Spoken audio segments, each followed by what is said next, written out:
Mais soyons honnêtes, en tout cas je vais vous dire quelle est mon expérience.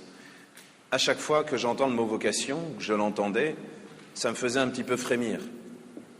Parce que par exemple aujourd'hui nous fêtons Saint Antoine du désert. Vous savez, ce jeune homme de bonne famille qui, à l'âge de 18 ou 20 ans, a entendu l'évangile qui disait « Va, vends ce que tu as, donne-le aux pauvres et viens, suis-moi ». Vous vous en souvenez de ça? Vous l'avez chanté au catéchisme. « Va, vends ce que tu as ». Ça vous dit rien? Quand même.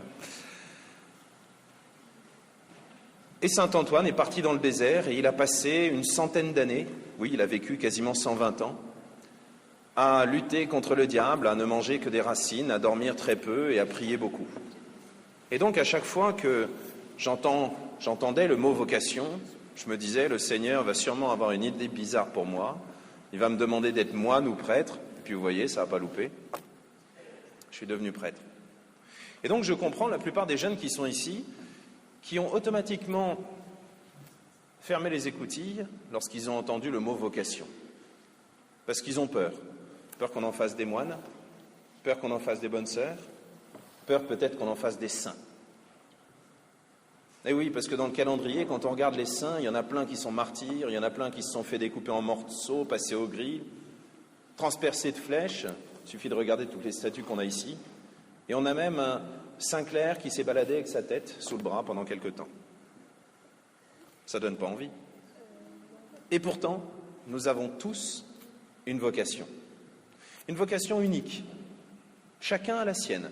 Le bon Dieu a un projet pour nous. Il ne nous a pas enfermés. C'est un projet unique. Et ce projet, il y a au moins deux choses dont on peut parler. On sait que le bon Dieu veut qu'on soit heureux, et ce qui va ensemble, on sait que le bon Dieu veut qu'on soit des saints. Alors, c'est chacun dans notre état de vie, mais ce qui est la vocation la plus commune, c'est quand même la vocation au mariage. D'ailleurs, il suffit de regarder dans l'Église le nombre de mariages. Cette année, dans la paroisse, je crois que nous en aurons 32. Si jamais vous vous ennuyez cet été, vous pourrez faire regarder les mariés défiler, ça sera drôle. Et il y en a moins que d'ordinations. Je ne sais pas à quand remonte la dernière ordination dans la paroisse. Malheureusement, lorsque nous pensons mariage, nous entendons surtout la deuxième lecture avec Saint Paul qui nous dit « Attention, attention, attention, la débauche, les péchés du corps, etc. etc. » Pourtant, si Saint Paul est tellement exigeant avec notre corps en nous disant « Attention, votre corps est un temple de l'Esprit Saint, un sanctuaire de l'Esprit Saint », c'est justement parce que notre vie, celle qu'on a reçue, comme notre corps, comme tout ce qu'on est, Dieu nous les offre pour justement apprendre l'éternité. Je ne sais pas si vous êtes déjà posé cette question. Entre ces quelques années qu'on passe ici sur Terre et puis l'éternité, est-ce qu'il y aura un lien? Bien sûr qu'il y aura un lien, sinon le bon Dieu ne nous aurait pas laissés ici. Et chacun de nos états de vie, tout ce que l'on fait, eh bien le bon Dieu l'utilise pour construire le paradis. Il utilise des prêtres, mais vous inquiétez pas, au paradis, il n'y aura plus de sermons. On sera devant le bon Dieu, on le regardera et ça nous suffira. Mais alors ça sert à quoi un prêtre? Normalement, si le sermon est bien fait, ça sert à changer le cœur et à l'approcher un petit peu plus du bon Dieu. Mais alors, à quoi ça sert un mariage? Parce que le bon Dieu a inventé l'homme, il a inventé le mariage en même temps. C'est la chose la plus ancienne qui existe.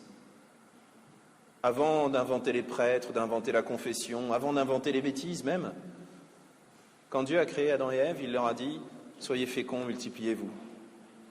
Il leur a dit « L'homme quittera son père et sa mère, il s'attachera à sa femme et tous deux ne feront plus qu'un ». Oui, la première chose, la première vocation, à la fois dans l'histoire de l'Église et puis en nombre, la première vocation, c'est celle au mariage. Mais si Saint Paul nous met tellement en garde, c'est que c'est une vocation précieuse et fragile. un peu comme un trésor, un peu comme un chef-d'œuvre qu'on aurait chez soi et qu'on continuerait à construire morceau après morceau. Vous savez, ces puzzles infinissables. Et là, le bon Dieu nous aide à construire. Et c'est pour ça qu'il nous demande de faire attention à notre corps. Ça, c'est quelque chose qui est particulièrement vrai pour vous, les jeunes. Notre vocation, on la prépare dès maintenant, dès qu'on est jeune, en préparant notre cœur. Je ne sais pas si vous avez fait attention à Samuel. Il était dans le temple, il était en train de dormir, et quand Dieu l'a appelé, il n'a pas compris qui c'était. Il pensait que c'était le vieux prêtre qui était à côté.